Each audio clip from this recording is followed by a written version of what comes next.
విదేశాలలో చదవాలనేది మీ కోరిక, కానీ చాలా సందేహాలు. వీటన్నిటికీ ఫుల్ స్టాప్ పెట్టి మీ డ్రీమ్స్ ఫుల్ఫిల్ చేసుకోండి. Contact Videsh consults.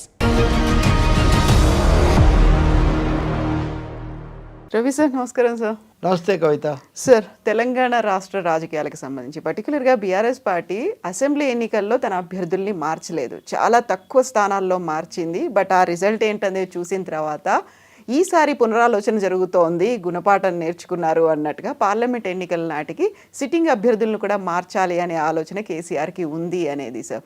సో దాని నుంచి బయటపడ్డారు అనుకోవాలా, లేకుంటే భవిష్యత్తును ఒక పాజిటివ్గా చూస్తున్నారు అనుకోవాలా సార్? భవిష్యత్తును అంత పాజిటివ్గా ఏం చూడట్లేదు వాళ్ళు.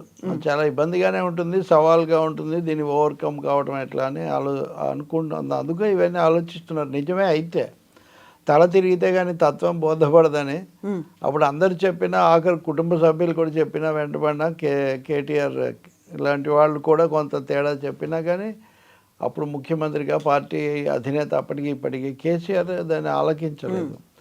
దానికి మూల్యం చెల్లించారు చాలా తీవ్రంగానే. అంటే అనేక కారణాల్లో ఆలోచన మార్చుకోవటం అంటే అభ్యర్థులను మార్చడం చాలా సులభం, మనం మార్చుకోవడం చాలా కష్టం. కాబట్టి లోక్సభకు అభ్యర్థులను మార్చడం పెద్ద ఘనకార్యం, అంటే పెద్దగా విషయం కాదు, అన్ని వాళ్ళ చేతుల్లోనే ఉంటాయి కాబట్టి. కానీ అసలు బీఆర్ఎస్ పార్టీ తన ఆలోచన ధోరణిని లేకపోతే సైద్ధాంతికమైన విధానాన్ని ఆలోచించుకుంటుందా లేదనేది ఇక్కడ పెద్ద ప్రశ్న. మీరు అన్నట్టుగా రెండు పరిణామాలు జరగబోతున్నాయి. ఒకటి, 2వ తారీఖున కేసీఆర్ ఫిబ్రవరి 2న ప్రమాణ స్వీకారం చేస్తారు అని. వాస్తవంగా అదొక ఫార్మాలిటీ, లాంఛనంగా ఎన్నికైన సభ్యులందరూ సభలో ఒకసారి ప్రమాణ స్వీకారం చేస్తే కానీ మళ్ళీ సభలో వాళ్ళు అది జరుగుతుంది. ఆయనకు తుంటి విరగడం, దానివల్ల ఈ గ్యాప్ వచ్చింది. దీనివల్ల మరి ఈ కాలంలో మరి అంత ఆలోచన పరుడు కాబట్టి చాలా ఆలోచనలు చేసి ఉండొచ్చు ఈ గ్యాప్లో.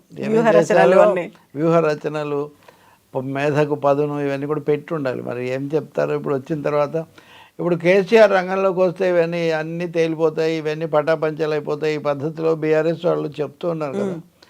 సో ప్రాక్టికల్గా ఆ మార్పు ఎంత ఉంటుంది చూడాలనేది నాకు మొదటి ఆసక్తి. ప్రజలందరూ కూడా అదే కోరుకుంటున్నారు. అంటే whether there is a KCR mellow down a little. ఇప్పటికీ వీళ్ళిద్దరు ఒకరినొకరు తిట్టుకుంటున్న తీరు, రేవంత్ కేటీఆర్, హరీష్ రావు తన స్టైల్లో ఆయన చేస్తూనే ఉన్నాడు, ఇతరులందరూ కూడా శక్తి కొద్ది సంధిస్తూ ఉన్నారు. మనం నిన్న కూడా మాట్లాడాం. సో కొన్నిసార్లు ఇబ్బందిగా కూడా ఉంటున్నాయి. అయితే కేసీఆర్ వాస్తవానికి ఇంతకంటే ఆయన ఇంకా షార్ప్గా మాట్లాడతారనే పేరు, కానీ ఇప్పుడు మారిన తర్వాత ప్రతిపక్ష నాయకుడిగా ఆయన ఎలా ఉంటుంది అనేది ఒకటి. రెండవది, ప్రతిపక్ష నాయకుడే కాకుండా పెద్ద కదా తెలంగాణకు రాష్ట్ర సాధనలో కానీ మొదటి 10 ఏళ్ళు ముఖ్యమంత్రిగా కానీ ఈ ద్విముఖ బాధ్యతలు ఆయన మీద ఉన్నాయి. నిజానికి తన పార్టీని గెలిపించటము, తన పార్టీని కాపాడుకోవటం మొదటిది అనుకున్నా. 2వ స్థానంలో అయినా సరే తెలంగాణకు సంబంధించిన మొత్తం అభివృద్ధి, పురోగమనము, ప్రజాస్వామ్య ప్రక్రియ ఇవి దెబ్బతినకుండా చూడాల్సిన, సమతుల్యత చూపించాల్సిన ఇది కూడా ఆయన మీద ఉంది. చూద్దాం ఆయన ప్రమాణ స్వీకారం చేసి సభలోకి వచ్చి. ఎందుకంటే ఇది ఇప్పుడు ఓట్ ఆన్ అకౌంట్ బడ్జెటే పెడతారు, లోక్సభ ఎన్నికలు వస్తాయి కాబట్టి అది కేసీఆర్కి సంబంధించిన అంశం. ఇంకా రెండోది, ఈ లోక్సభ అభ్యర్థి చాలామంది భావిస్తున్నది ఒక బలమైన ప్రచారం ఏముందంటే, ఈసారి లోక్సభ ఎన్నికల్లో కాంగ్రెస్కు బీఆర్ఎస్కు కాదు, కాంగ్రెస్కు బీజేపీకి జరుగుతాయి, బీఆర్ఎస్ అసలు సైడ్ లైన్ అయిపోతుంది అనే ఒక పెద్ద ప్రచారం నడుస్తుంది. అసెంబ్లీ ఎన్నికల్లో దెబ్బతిన్న తర్వాత లోక్సభ ఎన్నికల్లో కనుక గణనీయంగా తెచ్చుకుంటే కోలుకోవచ్చు, తిరిగి పుంజుకుందా లేదా అనుకోవచ్చు అనే ఒకటి వస్తుంది. లేదు, ది పార్టీ స్ట్రెంత్ అట్లాగే ఉంది అని వాళ్ళు చెప్పుకోవచ్చు. కానీ ఇప్పుడు కూడా వాళ్ళు దెబ్బతింటే అప్పుడు పార్టీ కూడా దెబ్బతినే ఒక అవకాశం ఉంది. ఎందుకంటే వాళ్ళే అలవాటు చేశారు, నువ్వు నేర్పిన విజయ చంద్రశేఖర అని చెప్పి ఆయన వేరే పార్టీల నుంచి తీసుకోవటం. ఇప్పటికే 5 బీఆర్ఎస్ వెళ్ళి కలిసి వచ్చారు, రకరకాల కథలు నడుస్తున్నాయి, మేము పిలిస్తే వస్తారని వాళ్ళు అంటున్నారు. ఇట్లాంటివన్నీ జరుగుతున్నాయి. ఈ నేపథ్యంలో మళ్ళీ పార్టీ స్థైర్యాన్ని నిలబెట్టి ఎలా చేస్తారు కేసీఆర్ అనేది ఒకటైతే, లోక్సభ ఎన్నికల్లో మంచి ఫలితాలు సాధించడం అనేది వాళ్ళకి అత్యావశ్యకం. ఏ పార్టీకైనా ఎన్నికల్లో గెలవడం అవసరమే, కానీ ఇప్పుడు వాళ్ళకి అట్లా కదా, అది చాలా తీవ్రమైన అవసరం. అది దాన్ని ఎలా చేస్తారు? అలా చేసినప్పుడు ఒకసారి దెబ్బతిని ఉన్నారు కాబట్టి ఇందాక నేను అన్నట్టు తల తిరిగితే కానీ తత్వం బోధపడదు అన్నట్టు ఆ దెబ్బతిన్నారు కాబట్టి లోక్సభ అభ్యర్థులు మారుస్తారా? ఇప్పుడు మనకు మీడియాలో చెప్తున్నది ఆ 4 అభ్యర్థులు, 3 ప్లస్ 1 అనుకోండి. నామా నాగేశ్వరరావు, బివి పాటిల్, రంజిత్ రెడ్డి ప్లస్ వినోద్ కుమార్, ఆయన దగ్గర బంధువు, సన్నిహితుడు. ఆయన వీళ్ళ వరకు ఖరారు చేశారు. మిగిలినవన్నీ చర్చలో ఉన్నాయి, పరిశీలనలో ఉన్నాయంటున్నారు. అదే సమయంలో అసెంబ్లీ కంటే లోక్సభకు చేసేవాళ్ళు కొంత మోతుబర్లు పెద్దవాళ్ళు ఉంటారు.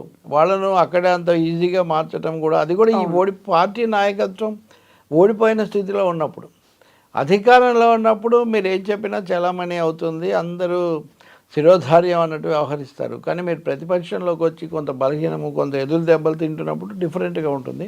ఎంత చాకచక్యంగా వీటన్నిటిని నిర్వహిస్తారు అనేది మనం చూడాలి. కానీ మార్పులు అయితే చేస్తారు. ఎందుకంటే ఇప్పుడు అసలు మార్చకుండా ఇప్పుడు కూడా అదే ప్రయోగం చేసి ఇప్పుడు కూడా దెబ్బతింటే అసలు పార్టీ నాయకత్వం మీదే ఒక విశ్వాసం సన్నగిల్లే ఒక అవకాశం ఉంటుంది. అలాగే అనేక ఫిర్యాదులు ఉన్న వాళ్ళనే వీళ్ళు ఎందుకు కొనసాగిస్తున్నారు, వీళ్ళకి వెస్టెడ్ ఇంట్రెస్ట్ ఉంది అనే విమర్శ కూడా మూట కట్టుకోవాల్సి వస్తుంది. సో నేను అనుకోవడం తప్పకుండా ఎక్కువ మందిని కనీసం ఒక సగము అట్లా మార్చే అవకాశం ఉంటుంది. గతంలో మారిస్తే గెలుస్తారా, అది నెక్స్ట్ క్వశ్చన్. అవును సార్, మారిస్తే గెలుస్తారా, అందులో అనుసరించాల్సినటువంటి స్ట్రాటజీలు ఎలా ఉంటాయి? కేటీఆర్ గతంలో చెప్పినట్టుగా పులి రాబోతోంది అనేటువంటి మాట ఇప్పుడు మాకే తట్టుకోలేకపోతున్నారు, పులి వస్తే మీరు తట్టుకుంటారా అనే మాట. క్యాండిడేట్లను మార్చడంతో పాటుగా అనుసరించాల్సినటువంటి వ్యూహం కూడా ఉంటుంది. ఇప్పటిదాకా కేసీఆర్ మాట్లాడలేదు. తన ముఖ్యమంత్రిగా దిగిపోయిన తర్వాత, ప్రతిపక్ష హోదా వచ్చిన తర్వాత ఆయన ఏం మాట్లాడతారు, మళ్ళీ ప్రజల్ని తన వైపుకు ఎలా తిప్పుకుంటారు అనేది. ఇప్పుడు ప్రజాస్వామ్యంలో పులి వచ్చినా సింహం వచ్చినా మనుషులను తినే అవకాశం అయితే ఏమి ఉండదు. ప్రజాస్వామికంగా వ్యవహరించాల్సిందే.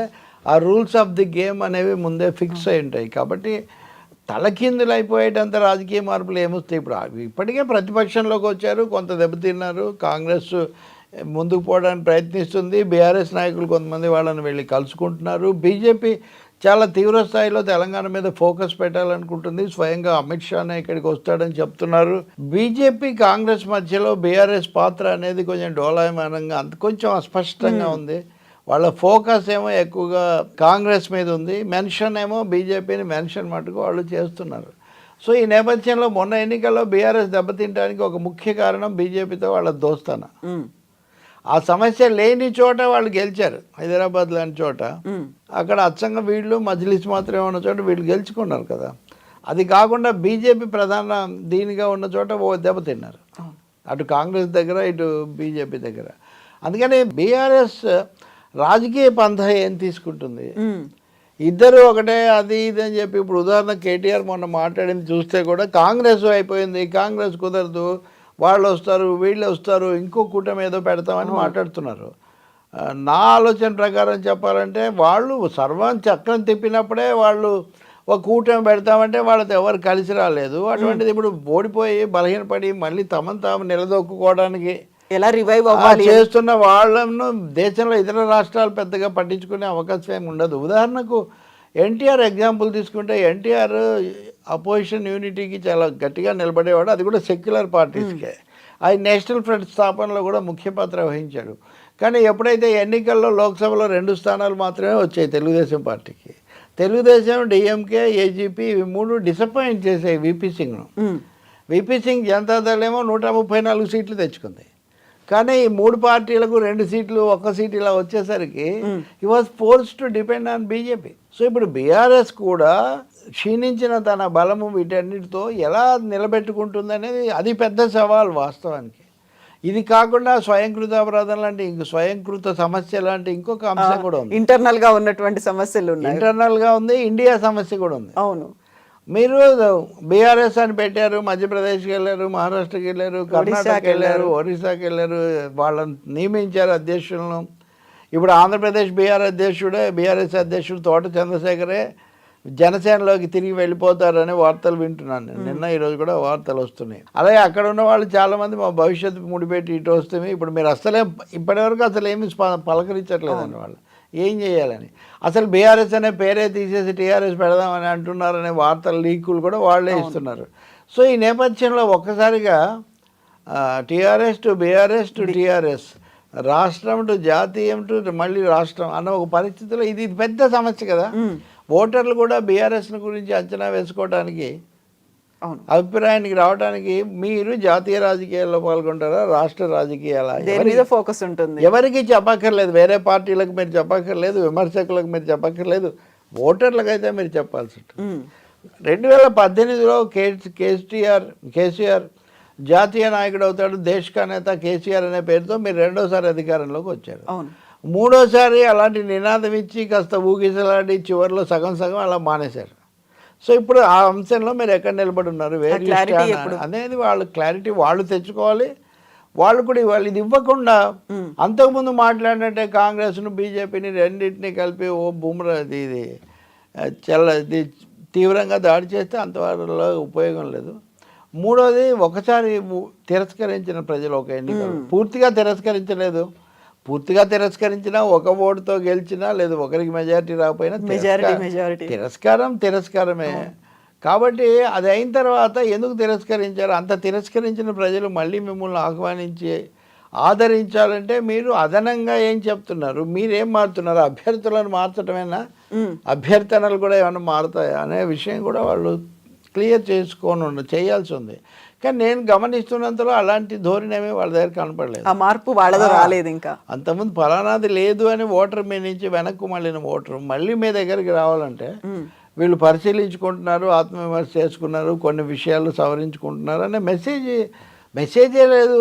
ఈ 3-4 months టైం పీరియడ్ ఏం చేశారు? కాబట్టి అభ్యర్థులను మారిస్తే ఆటోమేటిక్గా గెలుస్తారు అనేది ఏమీ నిజం కాదు.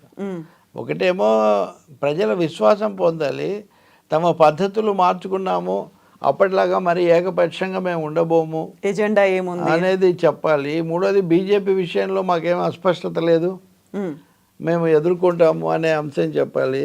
నాలుగోది, ఇది వరకు దగ్గరికి తీసిన చాలా పార్టీలు వాటికి జాతీయ స్థాయిలో మీరు అక్కడ వాళ్ళతో దగ్గర అయింది లేదు, ఇంకోటి అయింది లేదు. వాళ్ళకు కూడా సందేహాలు సృష్టించి పెట్టారు, వాటిని మీరు క్లియర్ చేయాలి. ఐదవది, మీరు అన్నట్టుగా అంతర్గత సమస్యలు చాలా ఎక్కువ ఉన్నాయి. ఇందులో చాలా క్లియర్గా ఒక మాట, ఓవర్లోడ్ అయిపోయింది మా కారు, పోయేవాళ్ళు పొండి, మేము బతిలాడుకోము, ఉన్న మిమ్మల్ని నుంచే డెవలప్ చేసి ఇది అదే కింద పడలేసి ఇది ఏదో విన్యాసం అన్నట్టుగానే ఉంటుంది. అది వాళ్ళని ఆపే శక్తి ఉంటే ఎవరైనా కానీ బలమైన ఎమ్మెల్యేలు ఎంపీలు పోకుండా ఆపుకుంటారు. సో ఆపలేమో అన్న అపనమ్మకం అప్పుడే వచ్చేసిందా? అసలు ఏ పార్టీ అయినా పోయేవాళ్ళు పోతేనే మంచిదేనా అంటే అసలు ఆ పార్టీలో దానికి ఏమైనా ఒక సీరియస్నెస్ ఉంటుందా? ఇదే ఒక విధమైన ఏమనాలి, అశాంతి, ఒక విధమైన ఇబ్బందికరంగా మాట్లాడే మాటలు తప్ప ఇవేవి ఏ పార్టీ కూడా పోయేవాళ్ళందరూ పోతే మాకేం పర్లేదు అనుకో. చాలామంది పోయారు. ఉదాహరణకు చాలామంది ఉద్దేశంలో ఖమ్మం జిల్లాలో 2-3 నాయకులు పోకపోతే పరిస్థితి వేరుగా ఉండేది చాలామంది చెప్తున్నారు. పోయే పరిస్థితులు కల్పించాము, పోతుంటే మనం ఆపలేదు, దానికి మూల్యం చెల్లించాము. ఇప్పుడు కూడా పోయేవాళ్ళందరూ పోవచ్చు అది ఇది అని మాట్లాడితే అది ఎలా కుదురుతుంది చెప్పండి? కాబట్టి ఒక సరైన రాజకీయ పార్టీ ఒక కార్యకర్తను కూడా అనవసరంగా అనవసరంగా ఇంతలా డెవలప్ చేసుకున్న తర్వాత ఇంకొకటి ఆయన అంటున్న మాట ఏంటి, వాళ్ళు పోతే ఉన్న కార్యకర్తలనే నాయకులుగా తయారు చేసుకుంటామని. ఇప్పుడు తయారు చేసి పంపించి మళ్ళీ కొత్త వాళ్ళంతా ఇదంతా కూడా టైం టేకింగ్ అన్రియలిస్టిక్, ఊరికే వర్డ్స్ లాగా ఉంటాయి కానీ కాన్ఫిడెన్స్ కలిగించవు. అందువల్ల విధానపరంగా మేము ఖచ్చితంగా సెక్యులర్గా ఉంటాము, బీజేపీకి మాకు సంబంధం లేదన్న అంశాన్ని వాళ్ళు చెప్పుకోవాల్సి ఉంటుంది. పార్టీలో అంతర్గత ప్రజాస్వామ్యం తెచ్చి ఎంతో కొంత చర్చ చేయాల్సి ఉంటుంది. జాతీయ రాజకీయాల్లో తమ విధానం స్పష్టత ఏమి చూడాల్సి ఉంటుంది. సరే, అభ్యర్థుల మార్పులో సరైన అభ్యర్థులను నియమించుకోవటం, వాళ్ళ తరఫున ప్రచారం చేయటం అది కూడా ఉంటుంది. ఇంకా ఈ బీఆర్ఎస్ టీఆర్ఎస్ కన్ఫ్యూజన్ కూడా నివారించుకోవాల్సి ఉంటుంది. ఇవన్నీ చేయకపోతే బీఆర్ఎస్ అనేది ఇప్పుడున్న దానికంటే కూడా తగ్గినా కానీ మనం ఏం ఆశ్చర్యపోవడం అవసరం లేదు. పైగా బీజేపీ అఫెన్సివ్ చాలా తీవ్రంగా కూడా ఉండబోతుంది అనేది కూడా గుర్తుపెట్టుకోవాలి. Thank you sir.